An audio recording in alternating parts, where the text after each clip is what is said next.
Lucas. Capítulo 9. Misión de los 12 discípulos.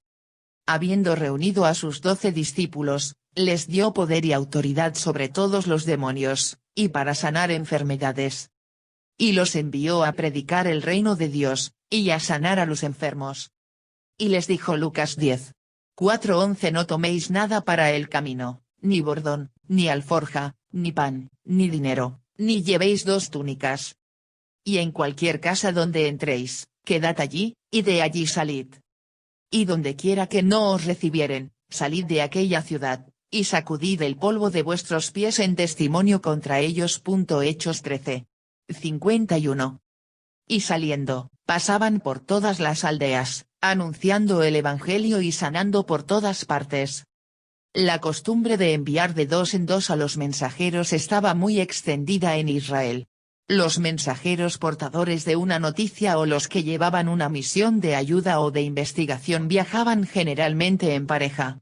Por 2 razones: la protección, pues los viajes eran largos y podían surgir muchos peligros, y el cumplimiento de lo establecido en el libro del Deuteronomio, que en un principio solo se aplicó a procesos judiciales, pero que después se extendió a otros campos, Deuteronomio 17:6 y 19:15.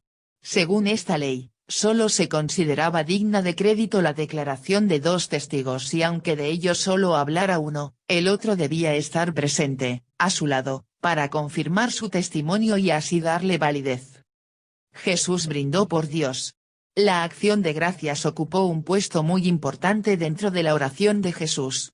Los sabios de Israel decían que en el mundo futuro solo quedaría la acción de gracias. Ya no sería necesario pedir perdón ni suplicar favores ni confesar pecados y delante de Dios solo tendríamos una oración de gratitud. Muerte de Juan el Bautista. Herodes el tetrarca oyó de todas las cosas que hacía Jesús, y estaba perplejo, porque decían algunos: Juan ha resucitado de los muertos. Otros: Elías ha aparecido, y otros: algún profeta de los antiguos ha resucitado. Y dijo Herodes: a Juan yo le hice decapitar. ¿Quién, pues, es este, de quien oigo tales cosas? Y procuraba verle. Unos 20 años antes de nacer Jesús, el rey Herodes el Grande había fundado la ciudad de Tiberíades, en la orilla izquierda del lago de Galilea. Le puso este nombre en honor de Tiberio, emperador romano en aquel tiempo. Y la convirtió en la capital de Galilea, en lugar de Séforis. Tiberíades era el lugar de residencia habitual de Herodes Antipas, que tenía allí su palacio. Era una ciudad odiada no solamente por la presencia del rey. Herodes la edificó sobre un cementerio para los israelitas, era, por esto, impura, y estaba dedicada al emperador romano, un insulto para los nacionalistas. Hoy Tiberíades es una de las más pobladas y modernas ciudades de Galilea. En los sótanos de sus numerosos palacios y fortalezas, Herodes el Grande tenía, como era habitual en la época, las mazmorras que usaba como cárceles para sus enemigos. Aunque en Israel no existía la tortura como medio de castigo para los prisioneros, Herodes la empleó abundantemente durante todo su reinado, despreciando el derecho judío.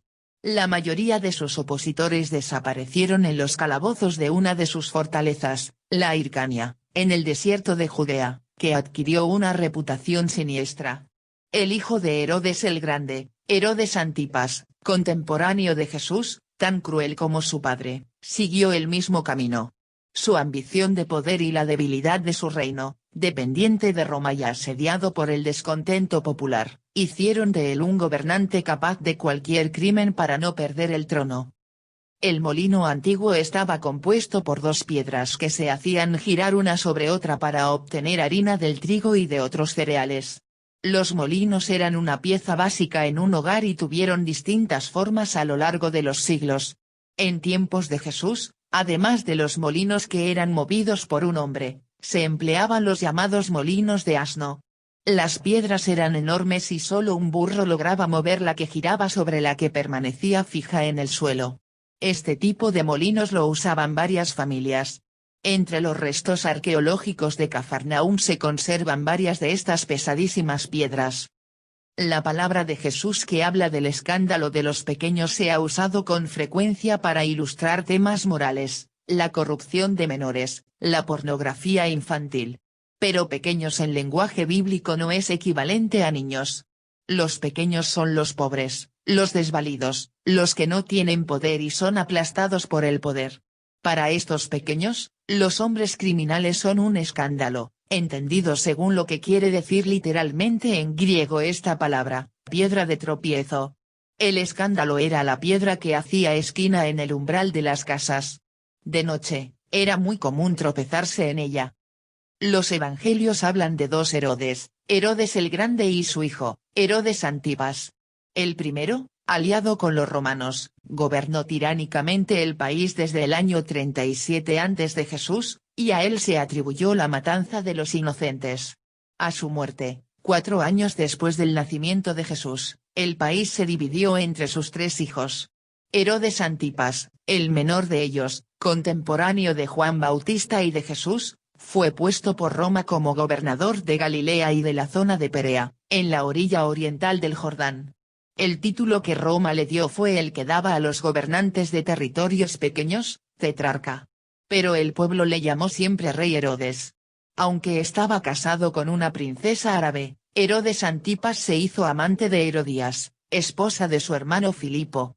Estas relaciones llegaron a provocar una guerra fratricida. Los datos históricos que se tienen de Herodes Antipas lo caracterizan como un derrochador, cruel con todos los que se le oponían y supersticioso. Colaboraba estrechamente con los romanos, dueños del país, que lo mantenían en el trono a cambio de una fuerte suma de dinero. En nombre de Roma, Herodes Antipas cobraba los impuestos en el territorio de Galilea y de Perea. Por las fiestas, cumplía con las normas religiosas judías y se trasladaba a sus palacios de Jerusalén, para acudir al templo. Maqueronte fue una de las varias fortalezas que construyó Herodes el Grande para controlar a sus súbditos y defender su reino de los árabes nabateos que habitaban en las fronteras de su territorio. Maqueronte fue levantada en la orilla oriental del Mar Muerto, en la región de Perea. El rey la fortificó ampliamente y unos 20 años antes de nacer Jesús la enriqueció con un magnífico palacio. Su hijo Herodes Antipas celebraba allí grandes fiestas. En el año 70, la fortaleza fue destruida por el ejército romano. Hoy solo se conservan ruinas. Alimentación de los 5.000. Vueltos los apóstoles, le contaron todo lo que habían hecho. Y tomándolos, se retiró aparte, a un lugar desierto de la ciudad llamada Betsaida. Y cuando la gente lo supo, le siguió, y él le recibió, y les hablaba del reino de Dios, y sanaba a los que necesitaban ser curados. Pero el día comenzaba a declinar, y acercándose los 12, le dijeron, despide a la gente, para que vayan a las aldeas y campos de alrededor, y se alojen y encuentren alimentos, porque aquí estamos en lugar desierto. Él les dijo, dadles vosotros de comer. Y dijeron ellos, no tenemos más que 5 panes y 2 pescados, a no ser que vayamos nosotros a comprar alimentos para toda esta multitud. Y eran como 5.000 hombres. Entonces dijo a sus discípulos, hacedlos sentar en grupos, de 50 en 50. Así lo hicieron, haciéndolos sentar a todos. Y tomando los 5 panes y los 2 pescados, levantando los ojos al cielo, los bendijo, y los partió, y dio a sus discípulos para que los pusiesen delante de la gente. Y comieron todos, y se saciaron, y recogieron lo que les sobró, 12 cestas de pedazos. El pan era el alimento básico en tiempos de Jesús. Los ricos lo comían de trigo, los pobres de cebada. Las mujeres hacían el pan en las casas en pequeños hornos. Por escritos de la época, podemos saber con mucha aproximación el precio del pan en aquel tiempo. Lo que una persona comía diariamente equivalía a 1/12 de un denario, es decir, a 1/12 del jornal, pues lo más frecuente era que al día, en la mayoría de los oficios, se ganara un denario. El pan se comía en forma de tortas planas, poco gruesas, como las que aún hoy se usan en los países orientales. Para su comida diaria, un adulto empleaba al menos 3 de esas tortas. A unos 3 kilómetros de Cafarnaum, muy cerca del lago de Tiberíades, está Taga, donde la tradición fijó desde muy antiguo el lugar en que Jesús comió panes y peces con una multitud de sus paisanos. Taga es la contracción en árabe del nombre griego heptapegón, que quiere decir 7 fuentes. La iglesia que hoy se visita en Taga está edificada sobre la que ya existía allí hace 1400 años. Los mosaicos que hay en el suelo de esta iglesia, llamada Iglesia de la Multiplicación, son los del antiguo templo y tienen un gran valor artístico y arqueológico. En uno de esos mosaicos se representa un cesto con 5 panes y 2 peces a sus lados. La confesión de Pedro. Aconteció que mientras Jesús oraba aparte, estaban con él los discípulos, y les preguntó, diciendo, ¿quién dice la gente que soy yo? Ellos respondieron, unos, Juan el Bautista, otros, Elías, y otros, que algún profeta de los antiguos ha resucitado. Mateo 14. 1-2 Marcos 6. 14-15 Lucas 9. 7-8. Él les dijo, ¿y vosotros, quién decís que soy? Entonces respondiendo Pedro, dijo, el Cristo de Dios. La ciudad de Cesarea de Filipo fue fundada por Filipo, hijo de Herodes el Grande y hermanastro del rey Herodes Antipas, unos 3 años antes de nacer Jesús. Filipo heredó las dotes de constructor de su padre. A la ciudad le puso por nombre Cesarea en honor de César Augusto, el emperador que entonces gobernaba en Roma. La ciudad estaba situada muy al norte, en la frontera con Siria. En Cesarea nace el río Jordán, que desde allí baja y atraviesa toda la tierra de Israel. Cesarea de Filipo se llama actualmente Banías. Los recabitas eran un grupo de israelitas que, desde hacía siglos y por fidelidad a sus principios religiosos, vivían como pastores, rechazando la vida de agricultores sedentarios. No tomaban vino, eran muy celosos de sus tradiciones y solo entraban en las ciudades de paso y en momentos muy especiales. Representaban la oposición a la civilización urbana y el recuerdo de la vieja tradición religiosa del desierto, cuando Israel era un pueblo errante. Jeremías 35:1-19. Los evangelios sitúan en Cesarea de Filipo la aceptación por Jesús de su misión de Mesías. Hasta ese momento, Jesús, impulsado por el ejemplo de Juan el Bautista y apoyado por sus discípulos, se había presentado ante sus compatriotas como un profeta. Como profeta hablaba y actuaba, sintiéndose heredero de la tradición de Israel. En Cesarea, Jesús dio un nuevo paso. La libertad con la que interpretaba la ley y con la que se presentaba como emisario del reino de Dios que iba a cambiar la historia, le acercaron cada vez más a la conciencia de ser el Mesías. Como es imposible determinar un lugar y un momento concreto para ese salto en la evolución de su conciencia, los evangelistas lo situaron en el relato de Cesarea. Cuando Jesús habla de la cruz, de su futura pasión, de su muerte, no se trata de una profecía en el sentido más limitado de esta palabra, como si Jesús fuera un adivinador de su propio futuro. Si así se entendiera, el final dramático que tuvo su vida, no sería un hecho histórico. Todo habría estado predeterminado desde fuera y sabido desde un principio. Lo que estas palabras de Jesús indicaron fue que, a partir de un cierto momento de su actividad pública, él empezó a contar con la posibilidad de una muerte violenta. Había violado la ley del sábado quicio del sistema y esto era suficiente motivo para ser condenado a muerte. Había sido acusado por los sacerdotes de estar endemoniado, y esto también estaba penado con la muerte. Se había enfrentado a las autoridades, a los terratenientes. Se había relacionado con gente despreciada en la sociedad y les había abierto los ojos sobre su condición de marginados.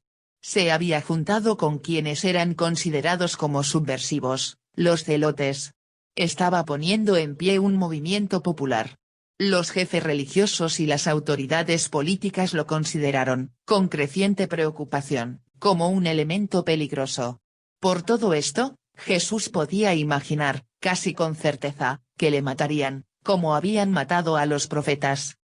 Jesús anuncia su muerte. Pero él les mandó que a nadie dijesen esto, encargándoselo rigurosamente.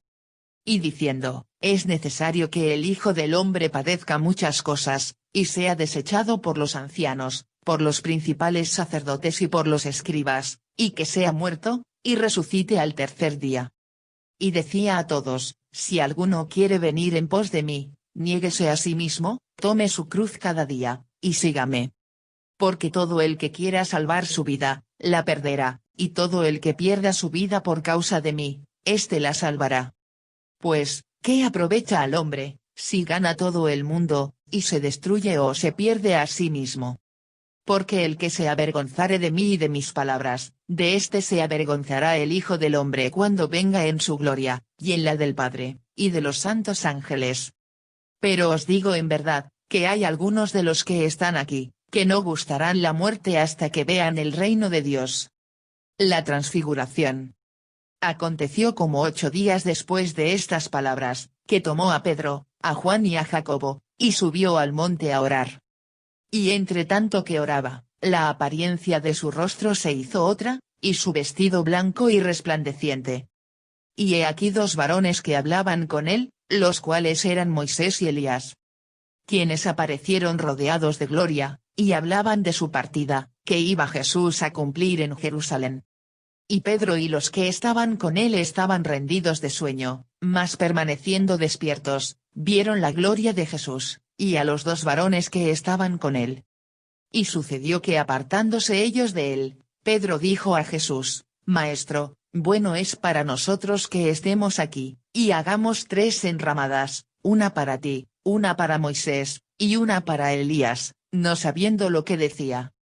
Mientras él decía esto, vino una nube que los cubrió, y tuvieron temor al entrar en la nube.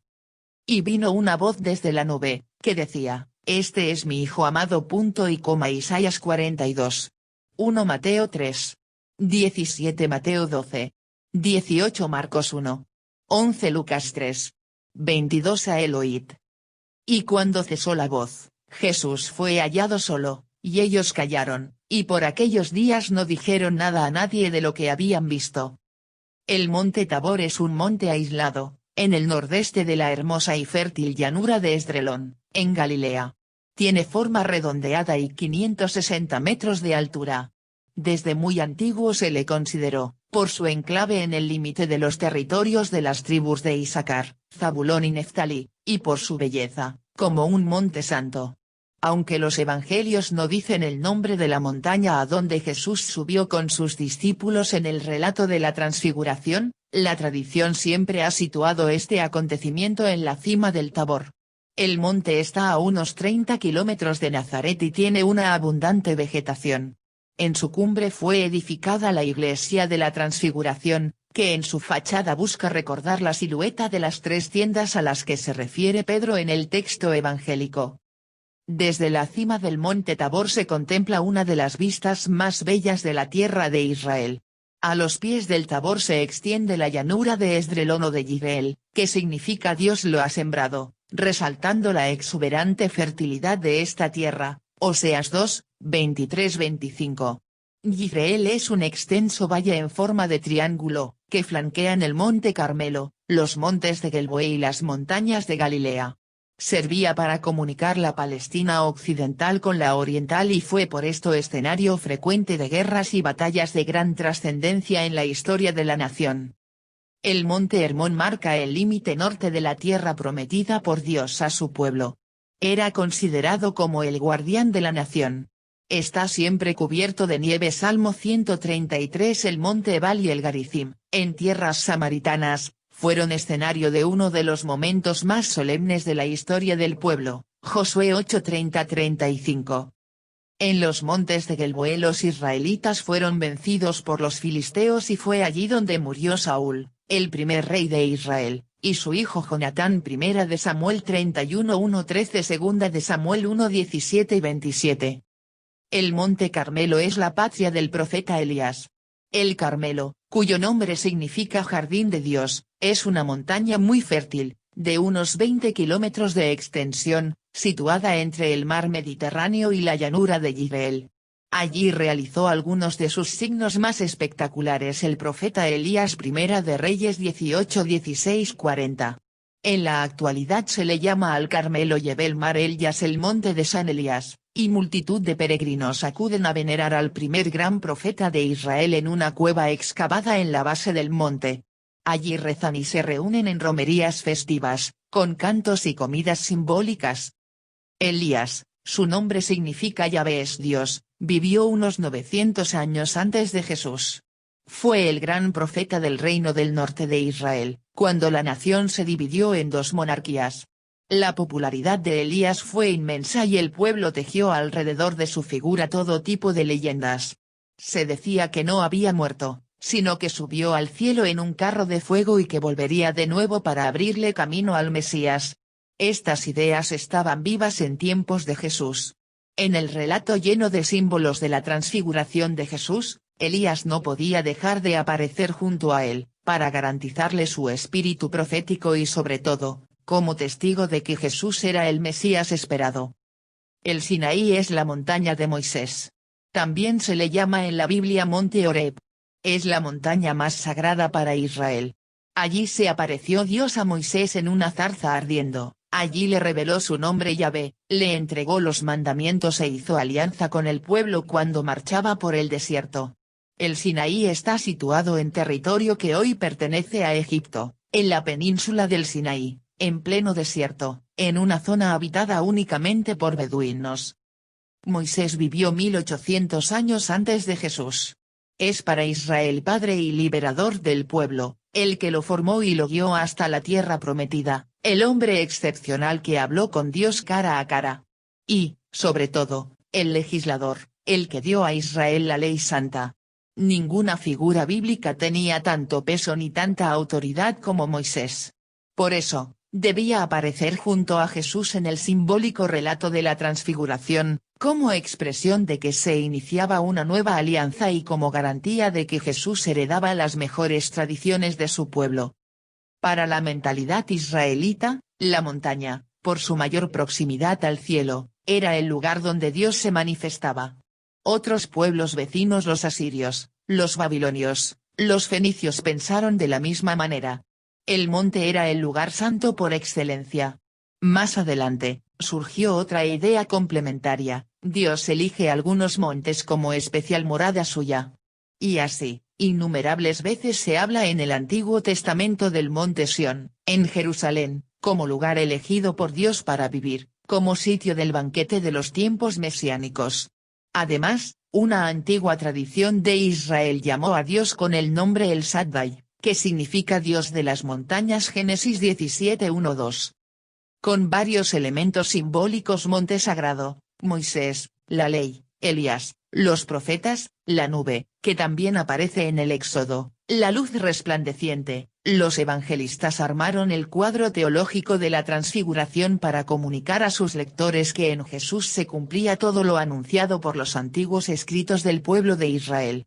Presentaron así lo que se llama una teofanía, aparición de Dios, al estilo de muchas de las teofanías del Antiguo Testamento. Éxodo 24:9-11. Dios se aparece a Moisés y a los ancianos. Primera de Reyes 19:9-14. Dios se aparece a Elías en el viento. Ezequiel 1:1-28. Dios se aparece al profeta Ezequiel en un carro. En estas teofanías una serie de elementos simbólicos culminan en el momento en que se escucha la voz de Dios. En el relato de la transfiguración de Jesús, las palabras de Dios son las del Salmo 2: Tú eres mi Hijo amado. Jesús sana a un muchacho endemoniado. Al día siguiente, cuando descendieron del monte, una gran multitud les salió al encuentro. Y he aquí, un hombre de la multitud clamó diciendo: Maestro, te ruego que veas a mi hijo, pues es el único que tengo.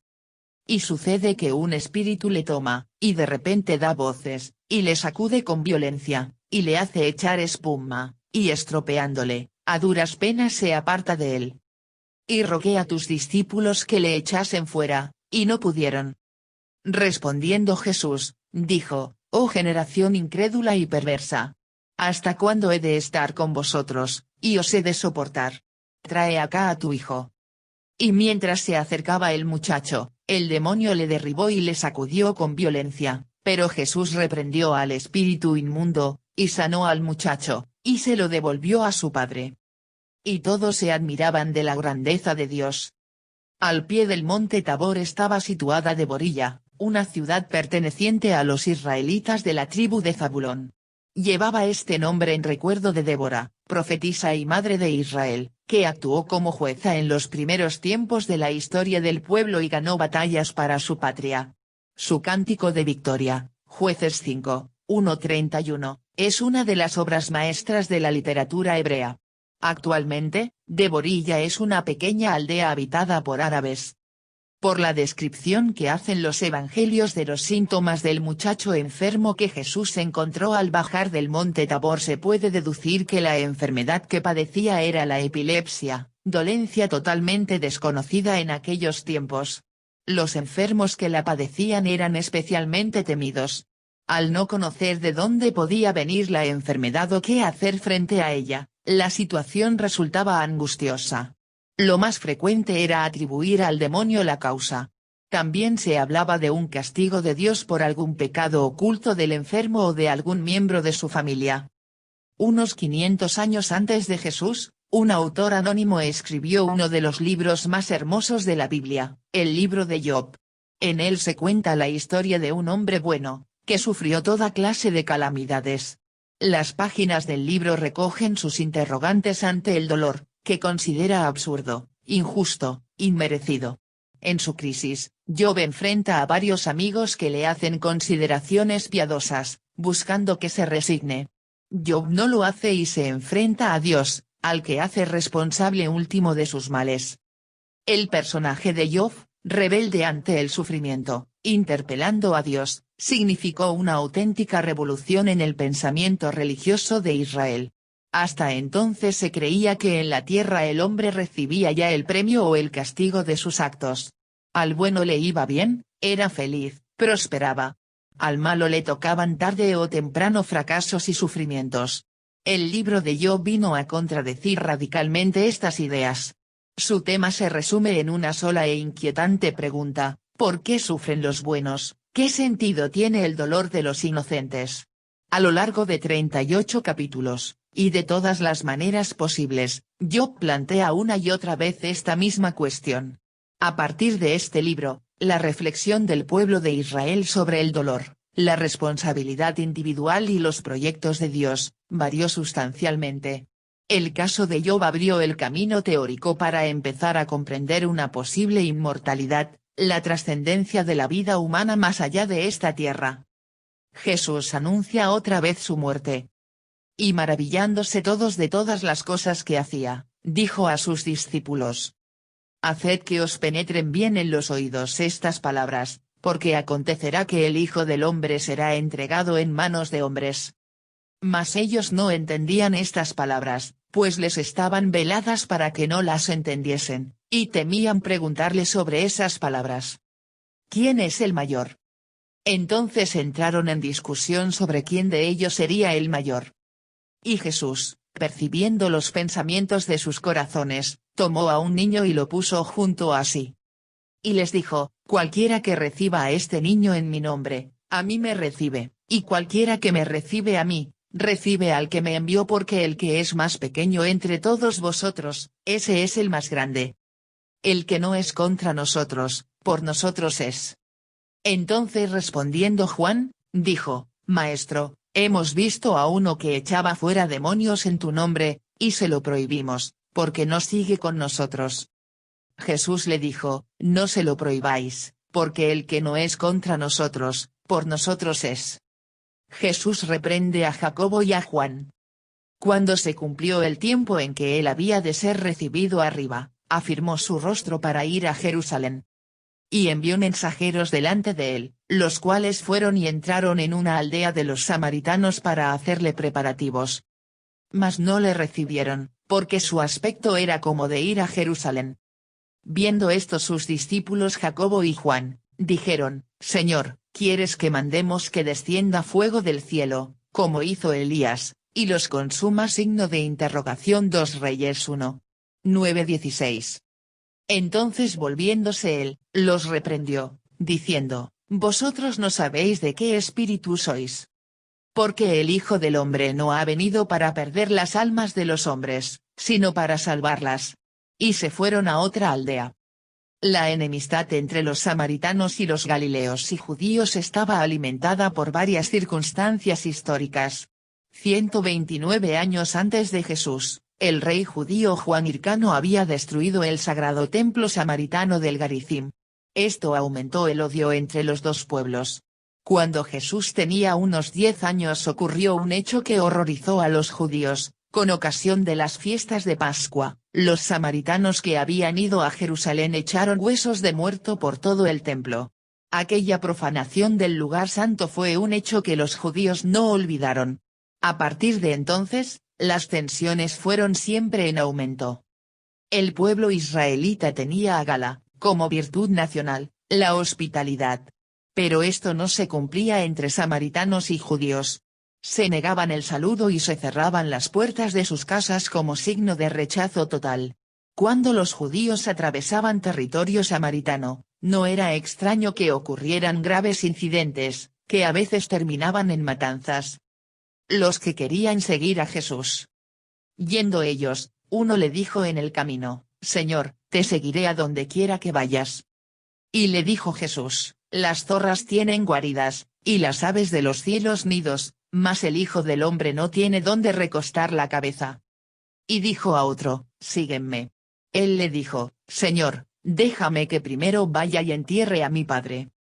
Jesús le dijo, «Deja que los muertos entierren a sus muertos, y tú ve, y anuncia el reino de Dios». Entonces también dijo otro, «Te seguiré, Señor, pero déjame que me despida primero de los que están en mi casa». Primera de Reyes 19:20. Y Jesús le dijo, «Ninguno que poniendo su mano en el arado mira hacia atrás, es apto para el reino de Dios». En la persona de Jesús, en su psicología, en sus palabras, en sus actuaciones, se descubre continuamente un elemento dominante, la prisa, la urgencia. Desde un punto de vista puramente histórico, Jesús se presentó como un hombre que creyó en la llegada inminente del reino de Dios. Vivió convencido de que la intervención definitiva de Dios en favor de los pobres se realizaría inmediatamente, que los tiempos finales estaban a la puerta. Por eso, para él, cada minuto era precioso. Muchas palabras y parábolas de Jesús hay que situarlas en la época de crisis en que él vivió históricamente y en la crisis futura y final que él veía como inminente y necesaria para que llegara la hora de la justicia de Dios. Al emprender su último viaje a Jerusalén Jesús contó con la posibilidad de la muerte, pero estaba convencido que la victoria sería de Dios.